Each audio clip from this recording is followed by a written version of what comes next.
There was one day, I'm not sure where it was, but I woke up and I was like, I recognize myself again.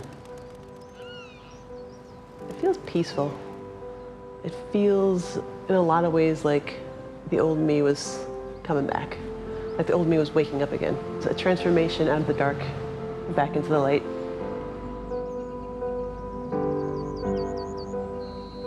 Any group of people who have something in common can raise a voice as a group. I tell you honestly, if I wouldn't have my friends around me, I wouldn't know how I would go through this.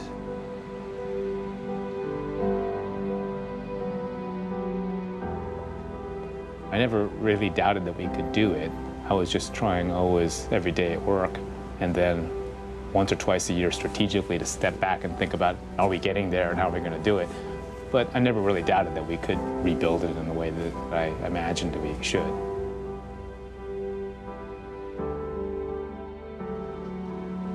The unity that we saw in our country in the days after 9/11, it's compelling, and it's something that we have to think about. How can we capture the resiliency of the human spirit, and how can we help people move forward?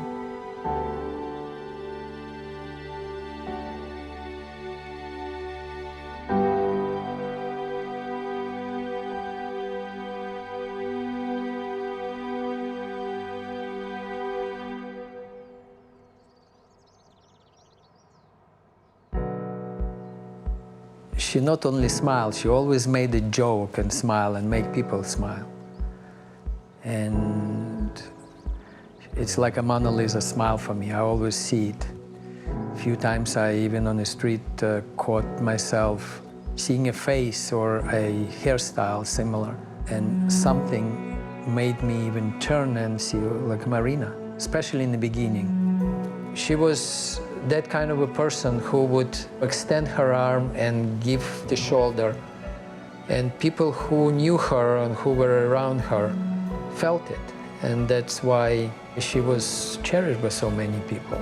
And that's what makes me proud that I had a great person. So something I did right. Me and my brother, sports was it. We probably spent every waking moment we could outside. We played everything there was under the sun. Stickball, wiffle ball, frisbee football, roller hockey. It was definitely the one thing we always talked about, always did together. The ability to go out and play sports was my distraction. It was something I could focus on that kept my mind off of the bad things. I don't know how to describe it except a really heavy feeling in your chest and your stomach. It's almost as if your mind is blank and it's just this silence in your head. My only hope was he went to work late, which never happened. He was always early. But, you know, as the day started going on, you realized it is what it is.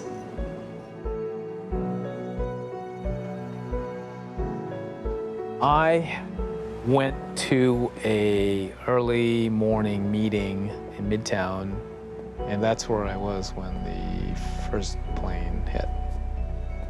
The first slide had just got put up, and someone came and handed the CEO a little slip. And I can't remember the exact words, but he effectively said something like, there's been an incident at the World Trade Centers involving a plane. I was stunned. I think it's because I knew that was our headquarters, so I knew there were people there. Our offices were 93rd floor.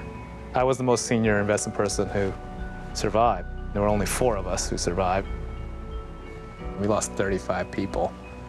There's not really a day that goes by where I don't think about one of these people.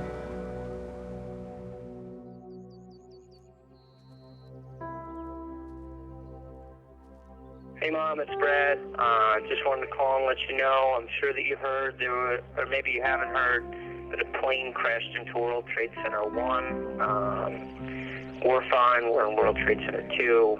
I'm obviously alive and well over here, but obviously a pretty scary experience. I saw a guy fall out of probably the 91st story, all the way down. So, you're welcome to give a call here.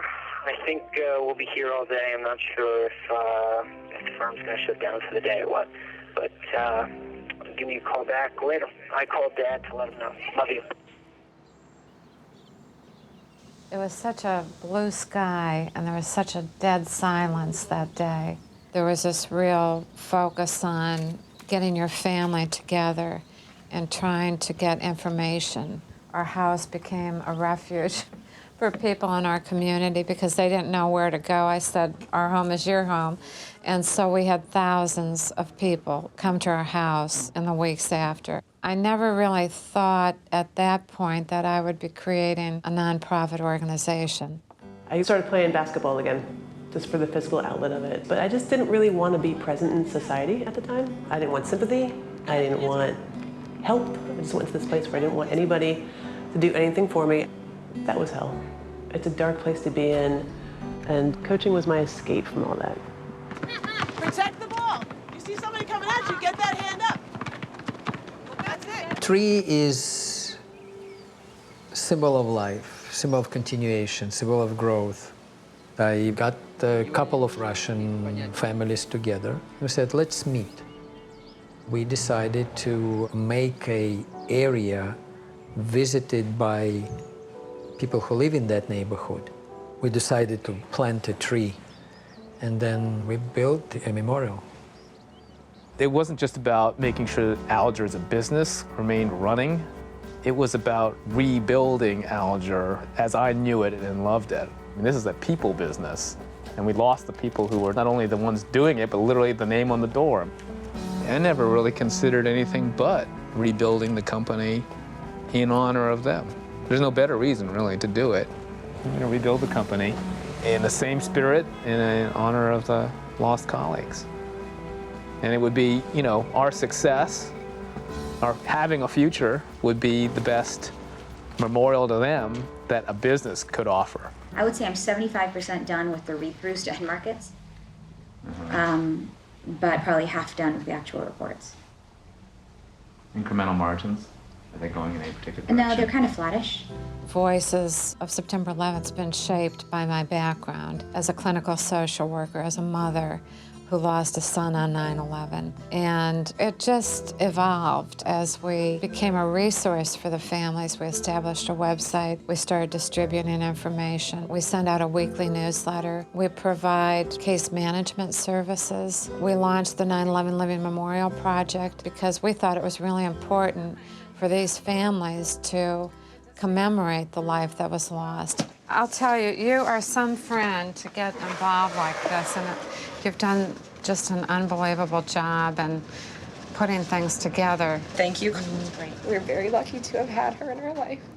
It sounded like she was really an incredible part of your family. They bring a box of photographs and newspaper articles and books and personal keepsakes, things that were returned to them from Ground Zero. I realized I needed to be involved, and so I had to move forward.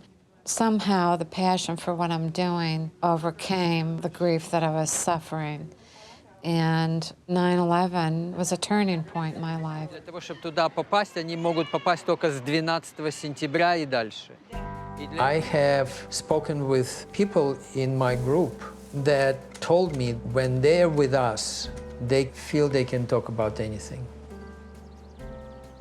That experience is so engraved in us, in our hearts, that it overcome the rest of the experiences we have. Whatever pain you have, you can pour it, and people will understand who sit nearby.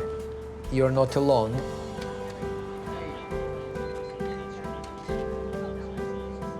So every year I write a letter, and I struggle and hope that when anyone reads it, they realize this is not a form letter. Every year is different. They're not long, and they're not maybe poetic, but I hope they can feel that I intensely care about how they're doing.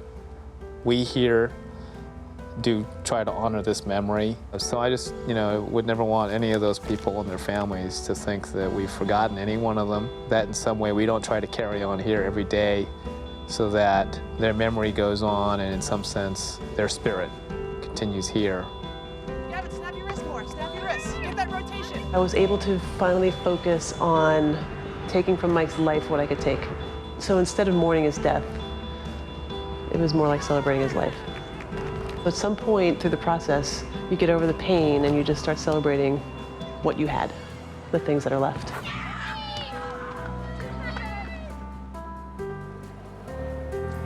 The best really is the confidence. When Americans are confident, we can accomplish anything. Confident in ourselves and in the nature of this competition, yet mutual success through competition, if you will. You know, that we are making America, and I hope, you know, in some sense the world, a better place by doing what we do. Don't doubt yourselves, don't doubt ourselves about the ability to continue to have success.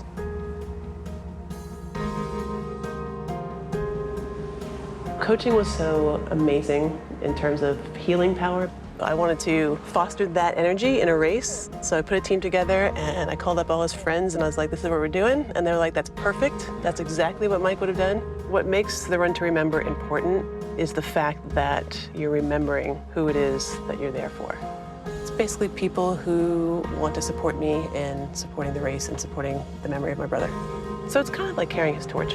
Keeping his name alive is what it's about.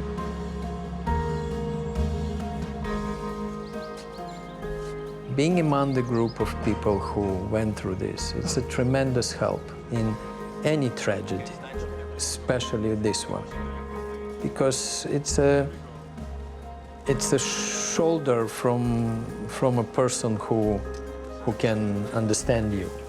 And in any group, of course, there are weaker people and stronger people, and when somebody can at least function and everybody else see that they say, oh, well, let's try.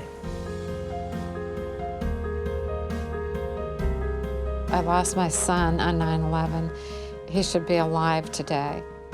There are a lot of families, almost 3,000 like me, that need information, resources, and support.